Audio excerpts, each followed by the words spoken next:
PM Modi ने रोजगार मेले में दी युवाओं को सौगात। 8वीं रोजगार मेले का वर्चुअल तरीके से किया गया शुभारंभ। मंत्री अजय भट्ट ने की बतौर मुख्य अतिथि शिरकत। विपक्ष पर भी साधा निशाना। राहुल गांधी जनहित के मुद्दे उठाने की बजाय सदन से हिट एंड रन की पॉलिसी पर करते हैं काम।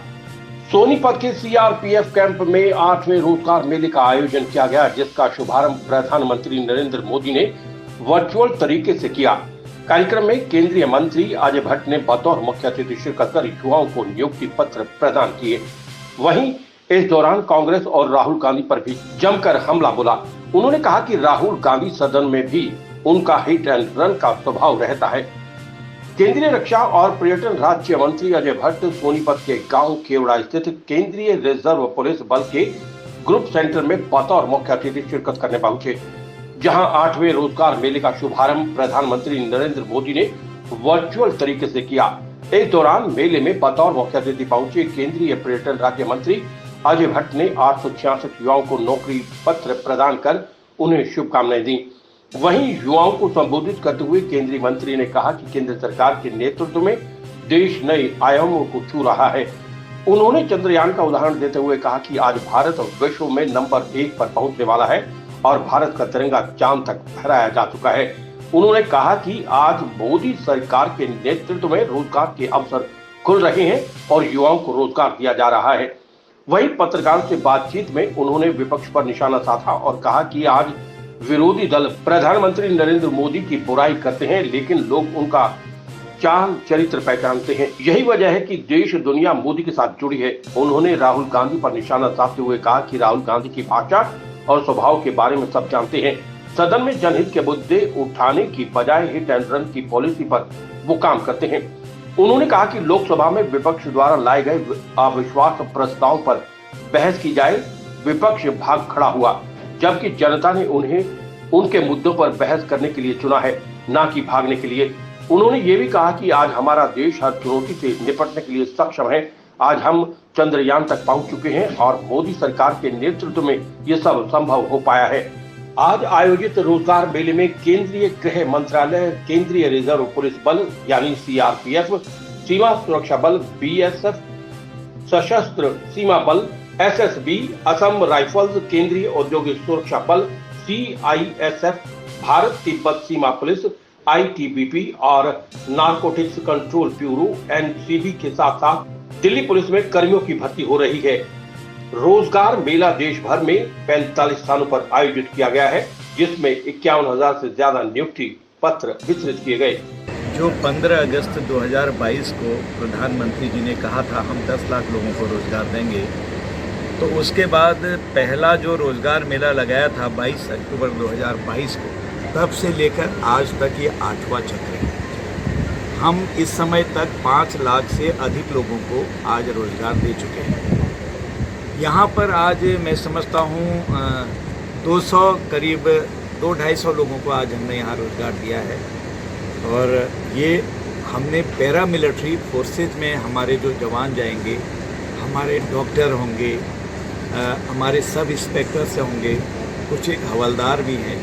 तो इसमें पैरा मिलिट्री फोर्सेज को इस बार हमने यहाँ पर अपने जो सीआरपीएफ का यहाँ हेडक्वार्टर है, इस पर रोजगार आज मेला लगाकर लोगों को बाकायदा नियुक्ति पत्र उनके हाथों में दिए हैं, उनके फ़ोटो खिंचवाए हैं और बहुत खुशी का माहौल है। प्रफुल्लित है हमारे युवक और उनके माता पिता भी यहाँ आए हुए हैं, उनके पेरेंट्स भी यहाँ आए हुए हैं।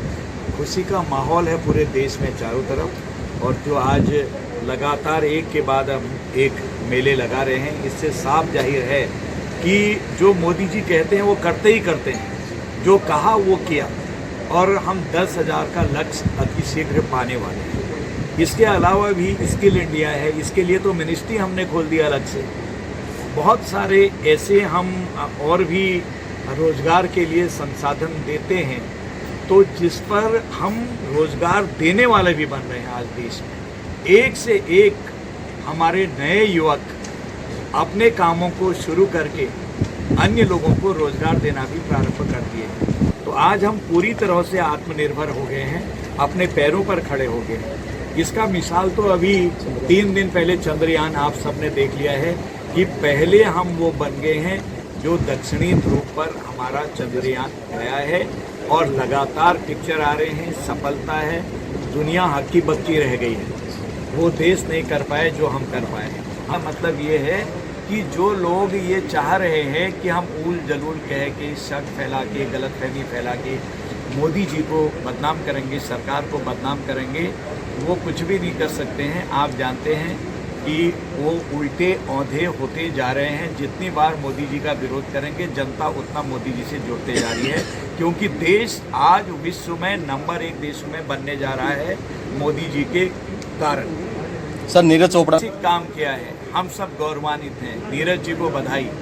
हमारे देश का नाम लगातार रोशन कर रहे हैं। ओलंपिक में किया और आज दोबारा से कर दिया है, इतिहास रच दिया। वो हमारे आइकॉन हैं, हमारे बच्चों के लिए, हमारे जवानों के लिए आप वो आइकॉन हैं। पहले से ही थे और लगातार बढ़ने से हम अति उत्साहित थे। बधाई। देखिए, मुझे कुछ नहीं कहना है। कुछ लोग जिनको बिल्कुल नॉलेज नहीं है वो कुछ भी कह देते हैं, कुछ भी। मैं इतना ही इसका उत्तर दूंगा, जल में, थल में, नभ में हम जबरदस्त तरीके से आज आगे हैं। कोई हमारी तरफ आंख उठा के देख भी नहीं सकता है। ये अब पुराना देश नहीं है। मोदी जी के नेतृत्व में हर तरह से हर एक को हम जवाब देने के लिए सक्षम हैं।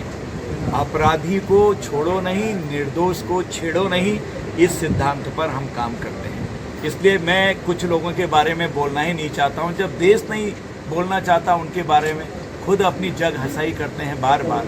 आपने देखा अभी अविश्वास प्रस्ताव लाए थे। जी। सबने देखा जी। अविश्वास प्रस्ताव लाए हैं। भाई, एक मैटर आपने उठाया है, भागने के लिए आपको लोगों ने वोट देके नहीं भेजा है। पार्लियामेंट इतना बड़ा फोरम है देश का कि आप अपने अपने क्षेत्रों की मांग उठाएंगे। अगर आपको लगता है सरकार कुछ गलत कर रही है तो आई ओपनर का काम करेंगे। आपकी पॉलिसी क्या है? हिट एंड रन, मारो और भागो। और जब माननीय गृह मंत्री जी ने उत्तर दिया, औंधे गिर गए। और दूसरे जब प्रधानमंत्री जी ने उनका पूरा उत्तर देना चाहे, जो कि जिनका आप नाम ले रहे हैं, जो यहाँ उठा रहे थे, उल जलूल बक रहे थे कहूँगा, उनका जब उत्तर दिया तो आधे में भाग गए।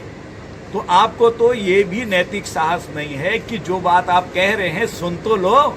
अगर आप कह रहे हैं ये बात ऐसे नहीं ऐसे है, तो सरकार का पक्ष तो सुनो, वास्तविकता क्या है, तब तो आप डेमोक्रेसी का सम्मान करेंगे। प्रजातंत्र में पक्ष और विपक्ष दोनों बहुत मजबूत होने चाहिए। लेकिन आज विपक्ष की हालत बहुत ख़राब है, जो अच्छी बात नहीं है। गैर जिम्मेदाराना है, बिल्कुल गैर जिम्मेदाराना, और लचर है। नॉलेज है या अगर नॉलेज नहीं है, या फिर नॉलेज है तो कहना नहीं चाहता है, जिससे कि सरकार बदनाम हो। जानबूझ के शक पैदा करते हैं, संशय पैदा करते हैं। अब देश की जनता को अंदाज आ गया है, इसलिए ये कुछ भी बोलते हैं, इन पर कोई यकीन नहीं करता है। मजदूर है, बेलचा चलाने वाला है, कंकड़ तोड़ने वाला है, सड़क में काम करने वाला है, रेड़ी ठेला लगाने वाला, सब्जी बेचने वाला, जिसको कुछ लोग पहले से अपनी प्रॉपर्टी समझते थे वोट की, आज माननीय नरेंद्र मोदी जी के खिलाफ अगर कोई बोलता है तो हथौड़ा उठा के काम करते करते उड़ जाता है कि मोदी के बारे में हम कुछ नहीं सुन सकते। श्याम वशिष्ठ की रिपोर्ट।